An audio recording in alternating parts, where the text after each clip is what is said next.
what would be helpful to have a stronger group here in London? That's a question. What would be helpful to have a stronger group here in London? And I'm not saying it's not strong, but anything could be strong. An ashram. Ashram? Yes. So, yeah. Good. Nice answer. And what's the advantage of having an ashram? we can like congregate together, hold programs, and have a space with like a certain energy. Right. Come back to. Yeah, that's strong. Nama huts are good, Maharaj. Nama huts? Yeah. Okay. Like some kind of regulated system where it's like every week, it's like a new thing, there will be a Nama hut at somebody's house. Right. And it's a regular thing, not only when sadhus are here, but we're always maintaining something weekly as a community.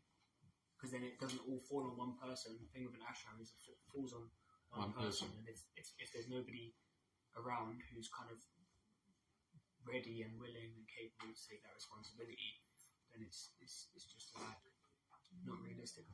So to have Namahatas, what is the problem? No problem. No problem. Start, yeah. When are you going to start? When you all leave. Shucks, we missed it. Because now we're doing, but when you leave, we have to maintain this. That's what I mean.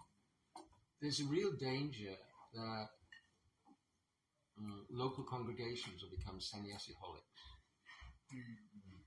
Means like fish out of water, waiting for the next sannyasi to come and sprinkle the water, and they're happy, and then the sannyasi goes, "Oh, what's that?" So what will help to make have namhatas? Maybe like sometimes it's difficult because devotees not feeling inspired about what to speak about. So if there was some kind of direction from senior authority about a thread we could follow and topics we could develop on and go deeper into, because devotees, I think they get more satisfied when sannyasis speak because they can go enter deeper. If we can get some guidance on entering deeper and what to explore, that might be helpful. I'll tell you what worked in 1996 after Srila Gurudev came, May 1996. There was a small group of us, right? Shashini was there, I was there, and we just used to meet punctually every Sunday, not devotee time, real time, and we used to, we'd have bhajans, like we just had bhajans, and then we'd read Gurudev's books. It's that simple. I mean, failing all else. And if somebody had a question, they'd ask it, and then we'd discuss. Or if somebody had something they wanted to share, then they'd share it. And then we'd have prasadam, and everybody would bring a prayer. Really simple formula. Everybody knew, I mean, Bhaktivedanta Mana, a lot of devotees there, right? Everybody knew that this is the best group for hearing and chanting. Right? So it's really simple formula. It's not complex.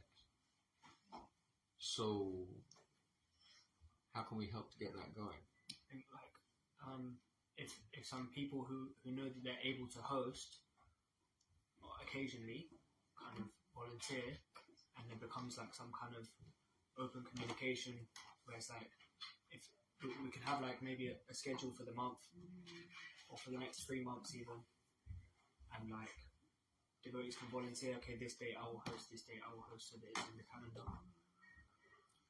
I think the devotees are afraid of bosses. They're afraid of like any kind of authority because everyone's been burnt so bad. But we do require some degree of coordination, and there's a big difference between coordination and bossing. Right? So, I mean, if 1 or 2 or 3 people in the devotees, Vaishnavis, in the London area can just get together and make a coordinating group, it can be magic. It really can. Yeah. Maharaj, I think when you're describing what happened in the 90s and what happens still with some of you. It's about relationship. You had relationship with each other. So you were able to make that commitment, not just for yourselves, but to each other. Right. I do think that that's something that's kind of reduced a little bit since Buddha entered Nichilila, is that the relationships have dwindled. A space where when we come to you, you know us, and you know us either through like the times we spent together hearing from Buddha, or for us, you are all like you are Udipan for us, for Buddha, that relationship. I think as the years have gone, we still need to learn how to make relationship with each other. We hear about making relationship with Madhya and with Madhikari, but how do we as neophytes make relationship with each other? That keeps it real, that it's not some parts of us is hidden and some parts of us we bring. And I do think that that's what you all had, and it's what kept you coming back every week. That, this week I might not feel understood because the rest of my week has been like this, so I might not come. I think that is missing. That's what I perceived in the last 12 years. I feel really sad. No, very good. Voice of heartbreak. So, we need to build.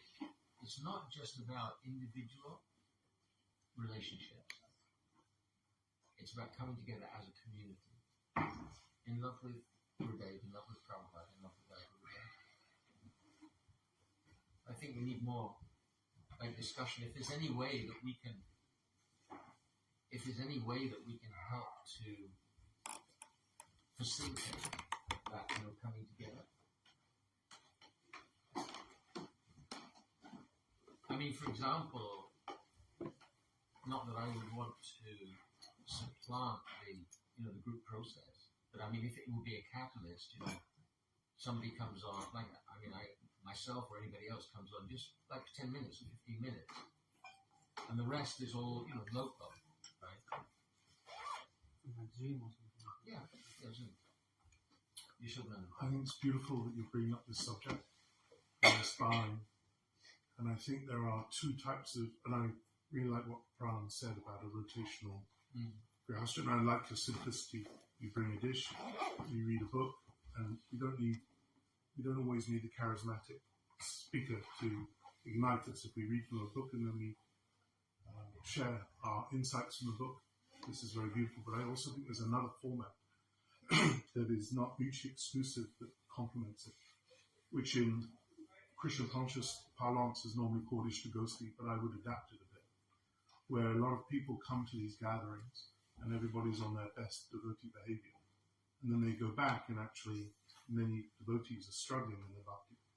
And Nalini did something really beautiful recently where she insisted that all the people who didn't normally speak spoke, and that was really beautiful. It created a very intimate atmosphere, and I think we could develop that as another format along with the standard format, where devotees, it's kind of like a little bit of a take on the anonymous meetings, alcohol anonymous, and those kind of meetings, the 12 steps, where people can be, without getting too indulgent and psychological, where people can share some of their struggles in a format and in a nurturing format where there can be a little bit more connection between devotees helping one another in struggles, so that it's not all about coming on your best kind of Christian Sunday church. You're wearing your best and you're looking great and you're being the bhakta, and then you go back and struggle. We need to also help each other through our struggles. I think there's two formats to come together. One is the standard program and one is more Ishtagosti. I think we should get on with that program, but what you're saying is brilliant, actually. And there's there's a cell church movement, CELL, not SEL, cell church movement. I remember way back, there's a book called Where Do We Go From Here? So they're outlining a specific sequence. Man to man, man to God, God to man. something like that. So there is, there's time for sharing in there, which is really important, and there's time also for something or reading or speaking or whatever. Yeah. And I think that would address some of the what do you think, Rhoda?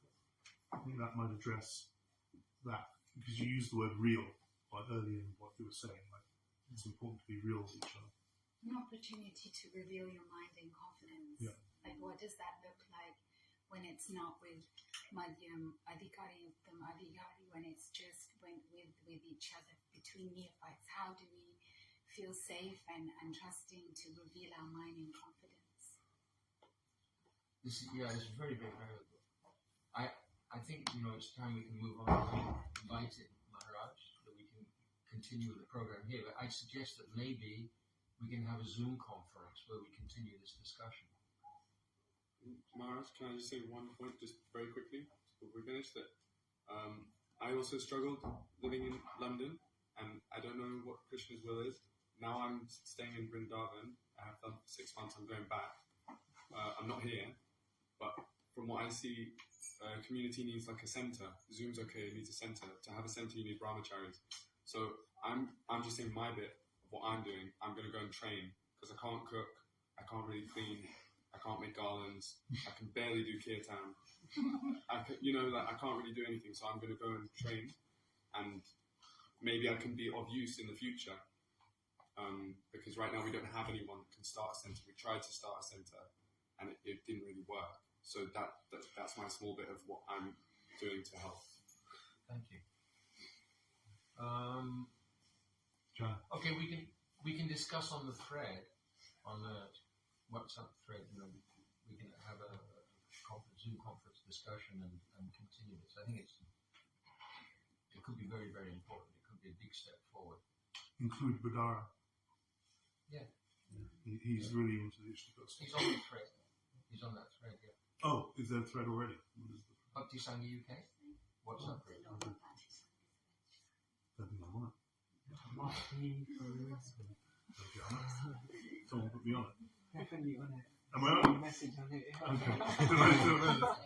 That's not ecstatic Kasaki time. Oh, I know. On Karuna set up. So many threads. I'm using the thread.